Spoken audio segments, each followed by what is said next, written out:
Welcome back to Informing with Melanie.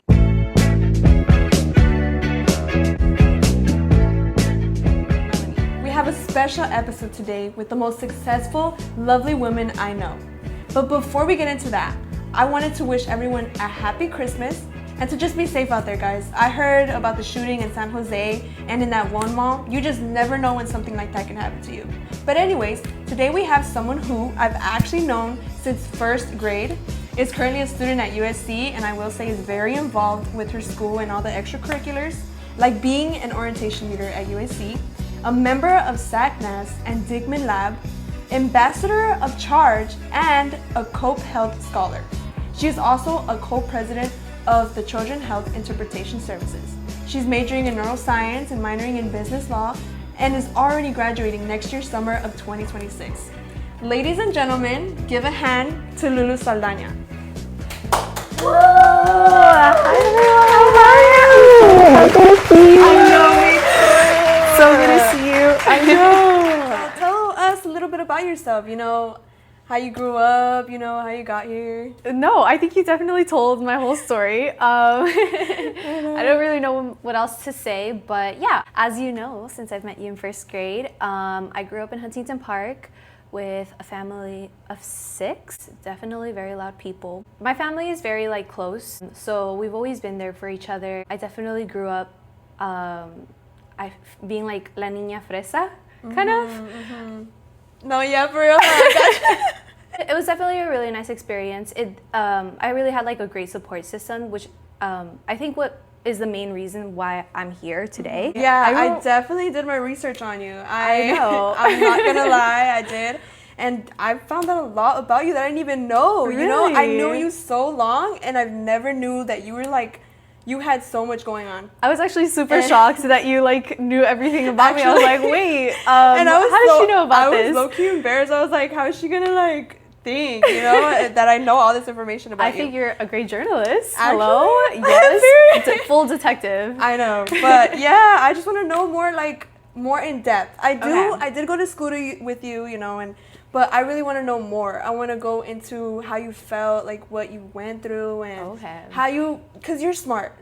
How did you deal with all that, and how were you able to keep up with those grades and everything? That's what I wanted to know about you. Mm-hmm. I thought to myself, I had a really great education, and throughout these whole years, my mom would put me in charter schools.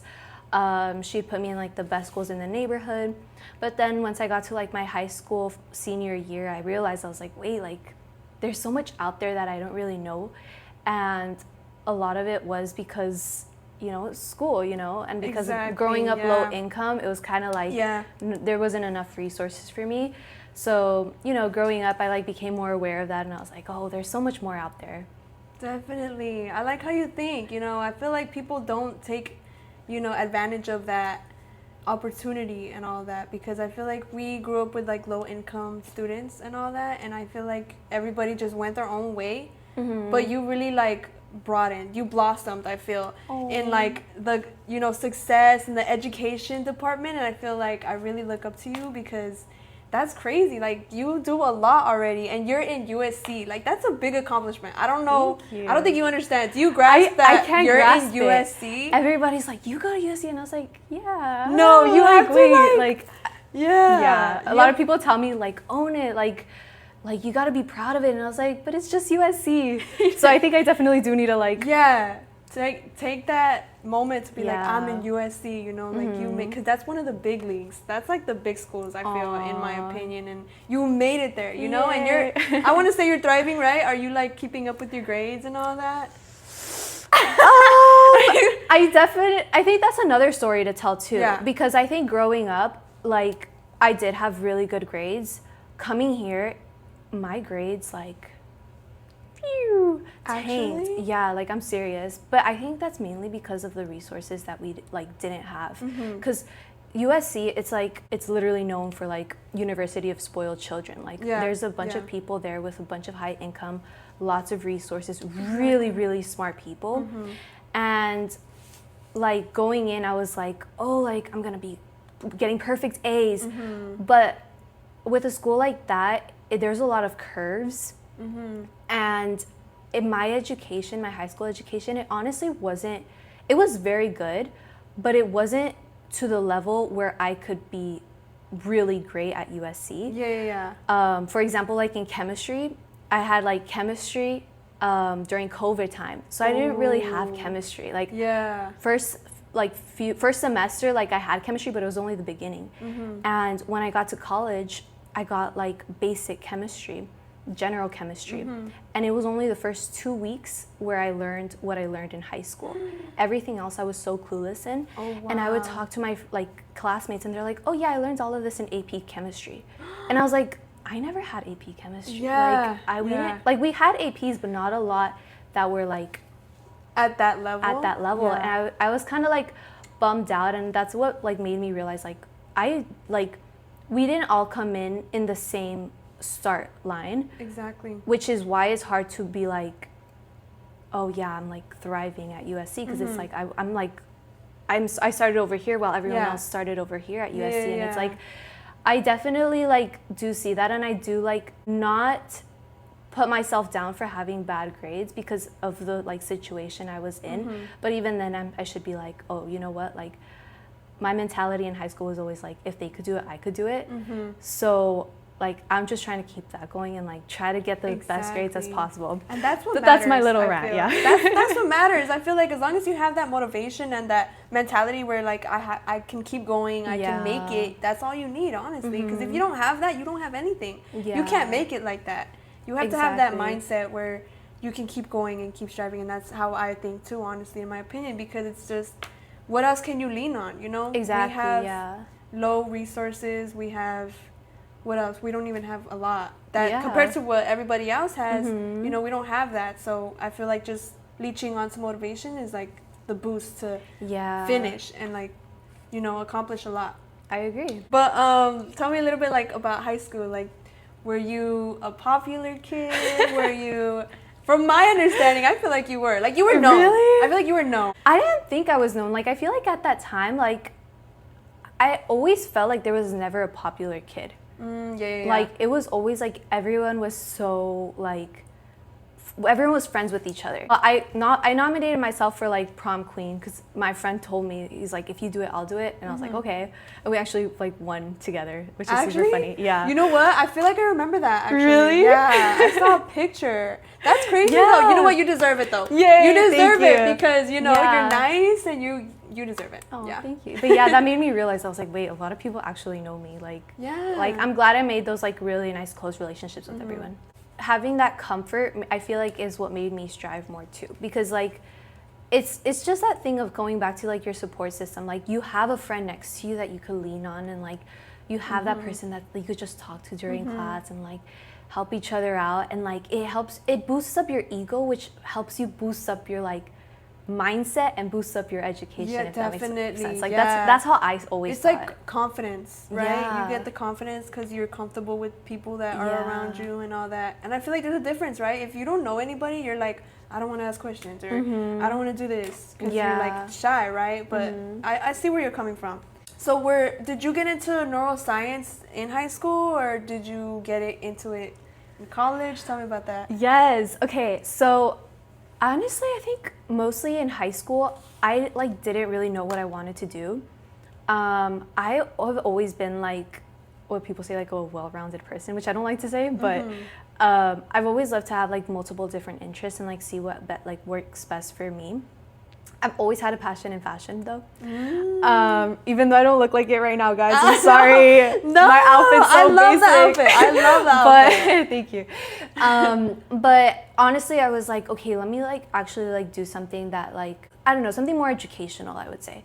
And I always loved like anatomy. Like, I've always loved the brain, because like, I don't know if I should go in too deep, but yeah, go ahead. Okay. We would love to hear that. Okay, perfect. Go on. Okay, so my sister, she had cancer like when she was born. Thankfully, all gone at age 3. Good. I didn't have to experience with any of that like hardship, thankfully, which I'm so grateful for, and I'm so proud of like my parents for like being able to like go through it.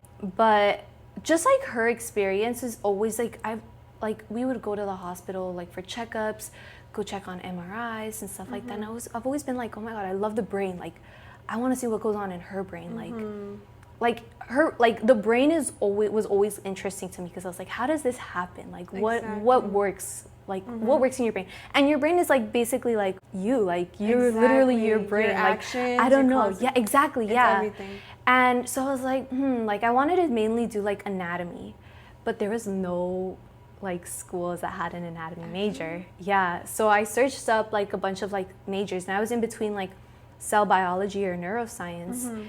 And honestly, I didn't really know what neuroscience was going in to college.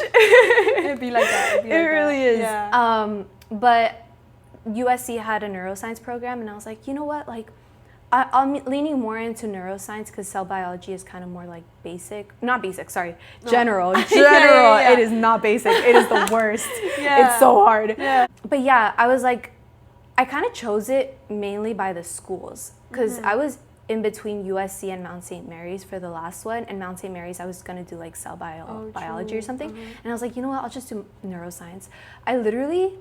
The only reason why I knew about neuroscience was Google. Are you serious? Google, yeah. I searched up what neuroscience is, and it was like, oh, the study of the nerves in the brain. I was like, I don't know what nerves are, but okay, let's do it. You were willing to do the whole thing about the major and everything on nerves. And then I went into USC. It's good. Yeah. It's just, there's so much like what we call weeder classes. I had to pass through like 3 years. I'm still doing weeder classes. 4 years of weeder classes until last year, I would say. Like I started doing my neuroscience elective classes. And that's when I realized like, wow, like neuroscience is so much fun, but it's much more dense and intense than I thought. But it's so much fun. Like I genuinely love it. Yeah. That's good. That's all that matters. I feel that you love it and you actually like going and enjoying all the curriculars that they show you and learning about that stuff. That's all that matters. Today's sponsor is Bloom Energy with 5 flavors to choose from. Need a natural pick-me-up? These Bloom Sparkly Energy drinks are 0 sugar, have apple cider vinegar, and give me clean energy without the little jitters. Seriously, my go-to for gut health. It's packed with prebiotics and helps me feel less bloated and so much more energized throughout the day. I'm obsessed with the cherry lime flavor. Use code MEL300 for 30% off your first purchase. That's MEL300 to get 30% off. And now, back to the podcast.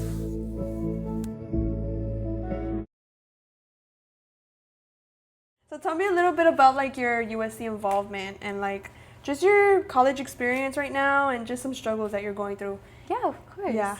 Okay, so honestly, you said everything like in the beginning. It was actually insane. I was so shocked that you actually knew every single part of me. Yeah. But yeah, I've basically been like aiming to like do extracurriculars that I both love and need for like my med school application. I really enjoy being like an orientation leader in my freshman to like sophomore summer year.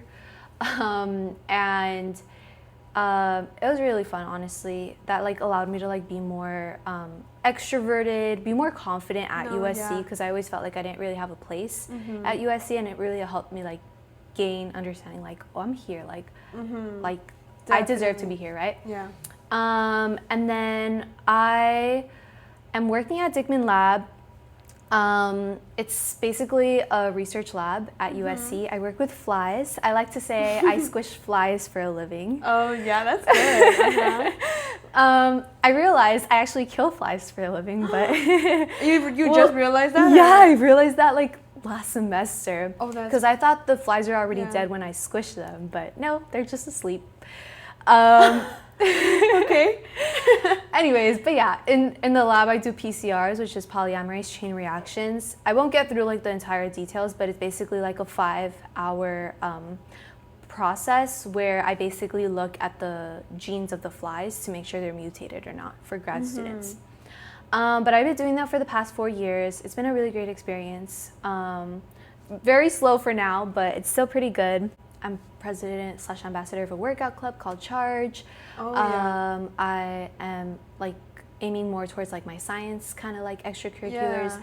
I wanted to do like an outreach program called SACNAS. It's a like national, but we have a chapter at USC. Pretty awesome. We like go volunteer at like elementary schools, middle schools, and stuff like that, and teach them like science experiments. And then Trojan Health Interpretation Services, we call it this. We basically train students Spanish medical terminology. And then we go and volunteer at like different events and like translate for patients and like healthcare workers. And then Cope Health Scholars, it was just like a program that I did at White Memorial Hospital, where I was born actually. Oh, that's crazy. Yeah, and I just volunteered there, helped out with like CNA work and shadowed. But honestly, it's been like great like so far. Definitely much better now than before, because I would say that like before I was, like I said, like I definitely feel like I didn't have a place at USC, and I think going in I had like such a huge culture shock, but I didn't realize it in a way that's like, oh my gosh, I'm having a culture shock, like there's so many like different cultures. It was more of like, I shouldn't, like a culture shock with imposter syndrome mixed in. So essentially what happened was I would go in and like everyone has different cultures, right? In our culture, in our culture, it's you hug everyone. You're like, oh my God, hi, good morning. Very welcoming. Very welcoming, super loving. USC is mainly like Asian dominated and mainly international students. And from what I saw at USC, most international students would just look down and walk, and like they wouldn't say hi. Like they would be very quiet. They don't hug. Like one of my supervisors, she was an international student, and I was like, happy birthday, oh my God, hi. And she's like, I don't know why you guys hug. And I was like, oh, like, that's crazy. And like I didn't realize like, oh, like a lot of people don't like hugging. And so like that happened, like there was not a lot of Latinos, like there was some good amount of Latinos, but just not as much as like Asians or white people, right? I see. So I definitely felt like very, not alone, but just kind of like, oh, like my culture just doesn't belong here. Maybe? So I ended up, I'm a person who has a lot of like camouflage effects. So it's like whatever you do, I'll do. Definitely. So I like kind of like got into this state where I was like, you know what, maybe I have to be like that. Maybe I have to look down and like I have to like not say hi to people, and I have to like look mad at everybody and like just try to blend in with everybody. Just try to blend in with everybody. And like I felt so not myself. Like I felt so bad because I was like, this isn't me. Like I'm a bubbly person. I love saying hi to people. I love like hugging people. And even though orientation helped me so much with that, like I still got back in that habit like fall semester, and I was like, no, like I don't belong here. Like maybe I should like just act like how everyone else is acting. And that honestly went on for like a good 2-3 years of my like experience. So basically like the whole like college experience, you were just that's crazy. And so like I definitely felt like I like hid myself from like opportunities, like social opportunities or different like different other opportunities like that as well, because of like that like culture shock. And I didn't know how to take it in. I didn't know how to like heal past that culture shock. But like honestly, like this like 3rd/4th year, I was like, you know what, like I'm here, like I deserve to be here. Like who cares if everybody else is like looking down? Like that's their culture. Like that's when I realized like it's their culture. My culture is so much more different. Like I got to show them my culture so they could also understand my culture. Because one culture is not more important than the other. And that's how I always felt, like how I did. So I started like owning myself up more, becoming more confident. Like it's all about going back to like that confidence thing. Like you going with the people you like you feel supported with and like being comfortable with them. So I started becoming more comfortable with people, befriending more people. And like I just started like opening up more and like becoming myself. I just really enjoyed that. You had to realize that you have to own who you are, you know, like if that's who you are, like that's who you are gonna be, you know. And there's no reason for you to be trying to blend in and everything, you know. But I get what you mean. Like if you see everybody, you're like, you're like questioning, like, hey, like should I be like this too or something? But I like how you realized how that's not who you are. You know, you owned who you are, and I like that because you haven't changed. You really haven't changed since since I've met you. You've always been the bubbly, happy, and nice. You too, dude. You've always been like that. I'm like, damn. Nobody has changed you whatsoever, and that's good. I like that. That you don't, listen to whatever people are telling you or whatever they're influencing you at USC. I like that. I like that a lot. Likewise, I feel like you've always been like a bubbly self too, really? And like it's always so funny, fun to be around, and I'm just like so happy like you're still owning that for yourself as well. Like how do you balance work and school? Is it a big toll on you, or it was in the beginning. It was bad, like you weren't able to balance it. I wasn't able to balance it so much in like my first 2 years, because that was when like most of my because my job is like very flexible. I get to choose my hours. I get to work as much as I want from like 10 to 20 hours a week. And in the beginning, so how PCRs work is like there's a bunch of like genes. Yeah. And when I came in, there was like 400 genes I needed to do. Oh, wow. And they wanted us to do it quickly. So my personality is like hardworking. Like I gotta do it. So I definitely focused more on work more than school. Ooh. And I feel like I always had that issue, like focusing on something else that other people need from me versus what I need for myself. So I definitely felt like I was focusing more on like work than school, but I started like changing that up a little bit over time because I realized I was like, you know what, like my grades are what I wanted them to be, and it's because I am taking so much time out of my like week to work, and to like do other stuff. And I'm very thankful for my work because it really is like I do get to choose my own hours, and like they're very kind towards like we understand that you're a student, like they're very kind towards all of that. So my work isn't really as similar as like let's say yours. You like really are a very hard worker. I must say, like I genuinely I was gonna talk about that. But I definitely learned how to like balance school and work like towards like over time, gradually learning that like okay, like I'll dedicate work to like 2 days a week, and like finish all my projects that I need for the week in those 2 days, and then study for the other like few days. That's how I mainly do it. It's going okay so far.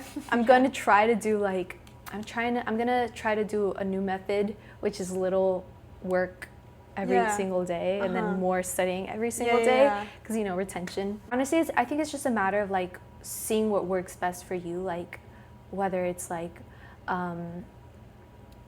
changing up your schedule a little bit, or like finding your like the best sleep schedule for yourself, to see what works best for you. But I want to know more about you, because like no, but you know what, you're totally right. Like you're saying that you realize that you have to balance it. I still haven't learned that. I feel like I'm still in that position where like I'm prioritizing work more than school, and I'm still struggling on realizing that hey, like school is priority right now. Like I go to work and I'm like, damn, they need me here, and they aren't gonna do anything to help me or anything, because I've been like that since I've been working there, and I've already been working there 3 years, and I'm now like kind of getting into being like, hey, like I have school, like I have to prioritize that because it's like more important.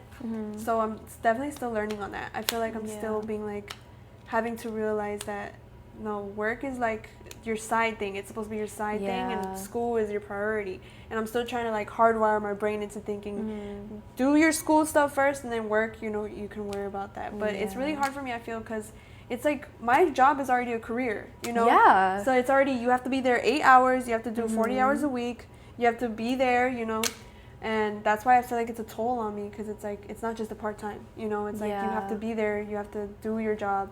But I feel like now with the position that I have, I don't know if I told you that I changed positions. I heard about it, yeah. What are you doing now? I'm a custodian now, but Ooh. I swear it's like so much better, because so I used to do like working with letters and all that, and you really had to like be in tune to it and like actually work hard and put your back into it and everything. And right now with the custodian, like it's more laid back. Like I have more time to work on homework. I have That's so good. literally, I have so much time to be working. Wait, on what do you do as a homework. custodian? Well, right now I'm just like cleaning out the offices and Okay, so I clean the offices. I vacuum, I mop, and replace the trash cans and all that. But like once you're done with your assignment, like I have so much time to do homework. I have time to do what I have to do with my assignments, because that's what I mainly got it for, to have that time, because they were telling me, hey, you're gonna have so much time to do homework, like you're gonna have all this time. And I was like, okay, I'll try it. Yeah. And it really is a difference. They even tell me, they're like, you look so much happier, you look well rested. Like, I'm like, that's so good. I know. I'm like, really? I didn't even notice. Oh my god. Yeah, so it's so much better. It's just so much more relaxed. I have time to actually be here. Yes. If I was in my different position, dude, I'd be rushed. I'd be like tired. I'd be half asleep right now.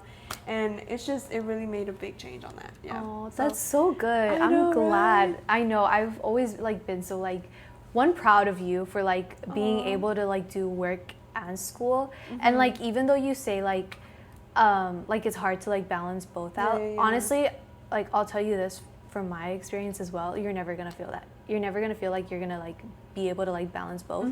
But that's just like an internal thing. Like you really are though. Like from my perspective, and from what I assume, I believe everybody else's perspective, like you really do balance school and work. Actually? And and honestly, like that's how I feel too. Like I'm never gonna feel like I balance it perfectly well, because I always feel like, oh, I'm gonna want to do more than the other. I feel like it's definitely like it rubbed, like my mom's hard work rubbed off on me. Yeah. Because it's like she's done so much. She's a single mother, and like she works hard, and I'm like, hey, I want to be like her. Yeah. I want to like prove to her that I can balance it, and like even though I'm be like trying to catch up, like I'm always tumbling on myself and like tripping over myself about like work and school, but I still manage to keep going, and like even if I'm like still like toppling over and everything, I get it. Yes, I go to work on time. I know. I do my 8 hours. I do my homework on time. Period. We need a round of applause. I do my for our homework interviewer. on time. Yes. I do decent on the assignments. I don't know, but I actually like I try. I really try. Yeah. I feel like that's how mine is too. Like for me, it's a 5-hour process. Yeah. But 3 of those hours is just waiting for machines to run. So I'm able to do my homework in between those classes. So it's like very similar in that way as well. So it's like you're able to do work, but you're also able to like kind of sneak in some homework. Exactly. And that's how I like how we think, because with that downtime, we do homework. We do something productive to take up that time. But a lot of people don't do that. I feel like a lot of people are like, oh, hey, I'll just snack off, or like I'll take a nap or something. Yeah, exactly. But like we are able to be like, hey, with this time, we could use it as something to be useful with, take that time to do homework, take that time to like, I don't know, read or something. Yeah, exactly. So you really have to have that like option, like, hey, like not just slack off, but use that time to like actually do something, Today's sponsor is PrizePicks. You and I make decisions every day, but on PrizePicks, being right can get you paid. Don't miss any of the excitement this season on PrizePicks, where it's good to be right. PrizePicks is a simple way to play. Just pick more or less than 2 to 6 players' stat predictions. Download the app today and use code MEL300 to get $50 in lineups after you play your first $5 lineup. That's code MEL300 to get $50 in lineups after you play your first $5 in lineups. It's good to be right. Thank you, PrizePicks, for sponsoring the show. And now, back to the podcast. So, tell me, since you're graduating next year, what are your plans? Get me into the inside of what you think you're going to be doing after graduation, or like right now that like you need, your extra classes that you have to do. Let me know what you're going to do. Yeah, of course. I am literally so set on this plan, and I'm hoping nothing has to change. But things change, right? But essentially, in order to apply for medical school, I need to take an exam called the MCAT, which is what I was explaining to you about, the very long exam. So I'm planning on taking the summer to study for the MCAT, and just like travel as well, like have some fun. Like I finally graduated, right? Yeah. And then I also want to like start working at like maybe like a clinic or something. Yeah. So for medical school, I also need like clinical hours. Finding a clinical job, maybe like becoming a medical assistant, or my dream thing is to like have a very unique thing. So like work Yeah. in a sperm donor bank Ooh, or look like at you. going Yeah. to like transplants or something or just Definitely. something unique, Yeah. you know? Something that will make me stand out as like an applicant. And hopefully become a radiologist or a neurologist. Wow. Yes, I don't know. I want to continue my journey in like the brain, the nerves. Keeping that same type of subject. Keeping Yeah, that same type definitely. of thing. And every single thing I always wanted to be, I was like, oh, I need to become a doctor for it. I wanted to become a psychiatrist, Yeah, diagnose people. I yeah. need to become a doctor for it. Yeah. I wanted to do radiology. I need to become a doctor for it. Like, I was like, might as well. That just went down to like one Yeah. subject. Oh, okay. So, I don't know. I'm hoping my plans don't change, but if Yeah. they do, I mean, it'll be Yeah. okay. So, thank you, Lulu, for joining us today, for Thank telling us you. about your neuroscience journey. You know, I appreciate you taking the time to talk to me and us and telling us your story. Thank you so much for having me. Want to promote something? Do you want to shout out? I mean, shout out to USC. It's a very great school. They definitely have a bunch of like opportunities. Even if you don't go to USC, they have a bunch of dance performances that you can go see, go check out. I recently watched The Nutcracker, which was awesome. They're also having a bunch of things in the spring as well. Melanie and I were speaking a little bit about the LA Times Book Fair. Oh, yes. So amazing. I haven't been. Have you been? I haven't been. You haven't been? I actually want to go. Yeah. We should go. We should. Oh my god, I'll let you know. I'll let you know. Let when me it know comes. when it is. Yes. Yeah. Okay, sounds Okay. good. But yeah, honestly, there's a bunch of opportunities out there. Definitely, if you're at university, feel free to like join SACNAS, which is the Science Outreach Program, or CHARGE, which is a like exercising kind of thing, working out. Two of the like club extracurriculars that I'm in, they're like national organizations, so you definitely might have a chapter in your school. Well, check it out. I'll look into but it. they're really awesome programs if you're into it. But honestly, that's it for me. Okay, all right. Thank you, Lulu, for Thank joining you so much us. for having I appreciate me. It was you. so good to have I'll you. see you. It's so good to see you. Yes. All right. All right. Okay. Bye. All right.